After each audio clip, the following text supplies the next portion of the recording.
ছাত্র জনতার আন্দোলনের তোপে পালিয়ে ভারতে আশ্রয় নিয়েছেন স্বৈরাচার শেখ হাসিনা। তবে মাঝে মধ্যেই সামনে আসছে স্বৈরাচার হাসিনা সহ দলটির একাধিক নেতার ফোনালাপ। এবার সামাজিক যোগাযোগ মাধ্যম ফেসবুকে নেতাকর্মীদের সঙ্গে গাজীপুর সিটি কর্পোরেশনের সাবেক মেয়র জাহাঙ্গীর আলমের একটি ফোন কল ভাইরাল হয়েছে।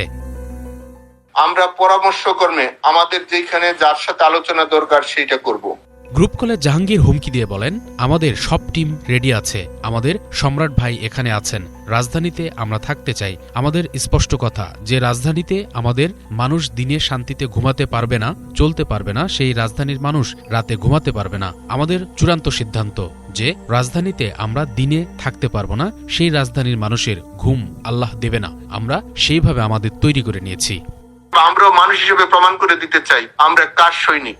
তাকে বলতে শোনা যায়, আপনারা চূড়ান্ত খেলার মধ্যে সবাইকে নিয়ে থাকবেন। আমাদের ইতিহাসে যেন আর থুতু না পড়ে। পদ বড় নয়, আদর্শ বড়। আপনারা যার যার ওয়ার্ডে থেকে আলোচনা করেন, কর্মীদের বুঝাইয়ে তাদের কৌশলগত ট্রেনিং দেন। প্রায় 6 মিনিটের ফোন কলে তিনি আরো বলেন, সব বিভাগ জেলার সাথে যোগাযোগ হয়েছে, সময়মতো মূল ব্যক্তিদের কাছে মেসেজটা চলে যাবে। আমরা সময়মতো বুঝিয়ে দিতে চাই আমরা কার সৈনিক। আমরা আমাদের কাজ চালিয়ে যাচ্ছি, আপনারা তার রেজাল্ট পাবেন।